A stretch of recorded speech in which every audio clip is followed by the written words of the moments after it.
54 degrees, the air temperature 28 degrees, the wind has dropped slightly as well, and we're all set for FP3, final 60 minutes of practice before qualifying for the Azerbaijan around this circuit on tyre compounds that are a step softer than the last time we came here in 2019. So it's the C5, the C4 and the C3 that are the same tyres that we had in Monaco just a couple of weeks ago. The track similar to Monaco in places, very different to Monaco in others. Timesheets as well, they look like they've got good grip, but the tyre was going away. Mercedes chose not to run the soft tyre in the long run, which I think was a big indication they're going to do something different to Red Bull.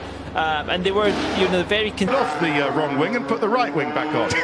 Are you following me? Which wing is it? Something yesterday was fundamentally wrong with the wing, so they've changed it. So yesterday was the reliable rear wing, the one that has gone so right for them, not wrong for them in the last few races. Portugal, Barcelona, Monaco, obviously with very different wing angles on them, but it's the old reliable rear wing, and it's slightly higher downforce. Why? Because they need to work those rear tyres correctly, a little bit. You'll notice the double pillar compared to the single pillar yesterday. My question is then, is this the one that doesn't flex as much as yesterday? And while the flexi rear wings, the limbo rear wing story seems to have died down as everybody accepting medium compound tyre. Now, yes, the fuel's burnt out a bit by that stage, but it showed that the medium tyres were hanging on quite nicely. And there is Lewis Hamilton making his way from the team hospitality unit to the back of the garage, and we'll see him out in a bit. But there's something on later in the year to maybe use it at a track, just to try and push it that extra little bit.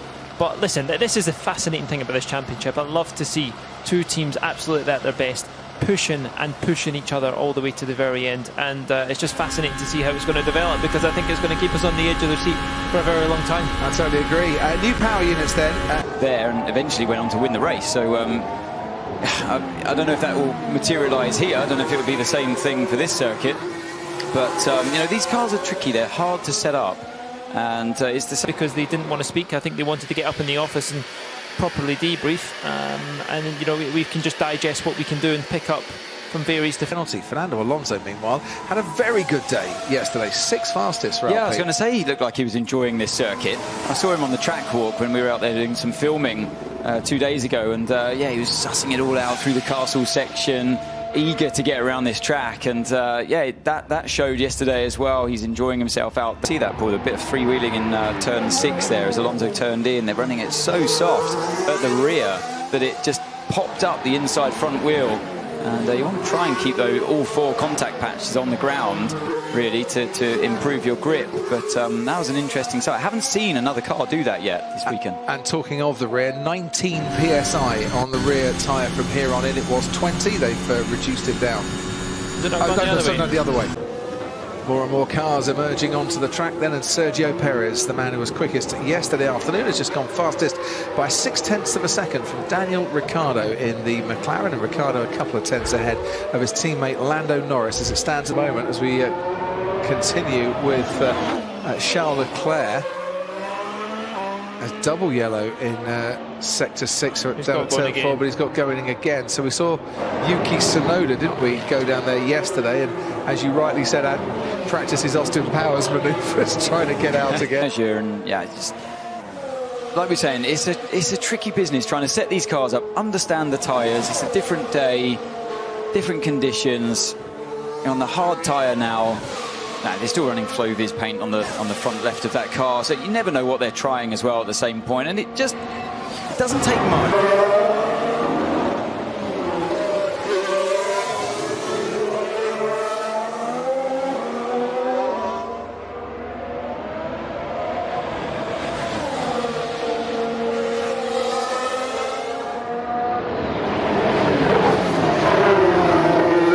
They've got to do a back off lap and then go again, and just to get it in the window. And of course the last thing he wants to do is go crazy at it. Yuki Tsunoda, he's obviously on the soft, and he was developing into a very good lap, and he's done a 43.4. But there's plenty of time to get the laps in with 41 minutes of this session remaining. It is a very smooth tarmac here, isn't it, generally, the way it generates a grip, and because you've not got the high-speed corners, it probably doesn't open the tyre up quite as much. Monaco's similar to that because they resurface it so much. As well, and I think obviously the track temperature we've got is 55 from the engines, and more importantly, at 53.7 degree track temp, that's almost, what is it, 5 or 6 degrees hotter than it was yesterday. So that to begin with, but with Lewis, that won't be a welcome radio message, will it, Crofty? No. And they'll think, well, what do we do now? Keep scratching heads and hope something works. Gasly's found pace in the middle sector. Thank you, Ted. Hamilton's 7th fastest now with a 1:44.5. Bottas 10th fastest. Pierre Gasly, better tracks. Just watching Verstappen, he's coming across the line. He's picked up a little bit of a slipstream from Raikkonen, who's just in front. Obviously, a second attempt on this hard set of tyres. Might get there sometime. What we're going to see with Lewis Hamilton. Verstappen goes 4th fastest. Good shot out lap. Sainz, who had a very impressive Monaco. Another podium finish for him in Formula One. His 3rd podium, of course, and the 58th driver to finish on the podium for Ferrari. Interestingly, all 3 podiums. So you get into turn 1, big on the brakes, wind it in 90-degree left-hand at front, nicely in there. The barrier slightly intimidates you as it comes closer to track and then falls away as the wall. Another 90 left, you can see DRS open. For the first time in this lap, you could just see on the right-hand side. So watch how it comes up here, braking around the 110, 100-metre board. Rest the car on the curb, it's downhill, camber works away from you. Oh, he has to get out of it there. I think he was affected by the car in front, maybe not aerodynamically, but just visually, it put him off. You could see from game over there.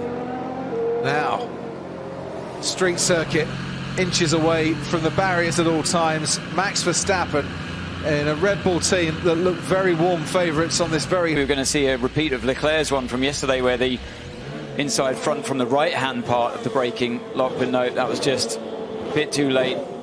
Inside front didn't like it on the left, and so it's as simple as that. He should have put... Even Max will be fine, I'm sure, once he gets back in for qualifying, but it can still knock a bit of confidence out of you going into the first part of qualifying. So Max Verstappen in the barriers. Red flag, session stop for the time being. How does that affect other teams as well? And on this track, and particularly, you know, engine modes. We've seen Ferrari running higher engine modes in practice before qualifying. Anything you've seen there? Not yet. Obviously, I need to wait now for the analysis. With the GPS, by the way, the running watch yesterday, terrible. Was it? Yeah, in and out of range. You look at the map afterwards, nowhere. No. Heading that cue as the light goes green and we can restart the session with 25 minutes to go. We lost round about 10 minutes of track time, crucial track time as well for a lot of teams out there. It comes down to seeing the Mercedes queuing at the end of the pit lane. They know they need track time. Track time is what they need to try and... Why would you not expect them to be struggling? Because as long as that straight is, it's only one part of the lap. Monaco comes at you a bit quicker. You know, the corners, it's a bit more like a go-kart track almost. You're in one corner into the next, very quick, in quick succession, like we see in turn 5 and 6. That's really, for me, the only part. Stuck in the window that they were in and couldn't really get themselves out of it. Here, I would say it's more about just getting the platform ready and getting your mechanical balance, and you should see the strength. So we know that car is equally as good as anything out there. It's just how you find the grip it develops, and they've been able to do it on other tracks. The amazing thing is that just 2 races ago,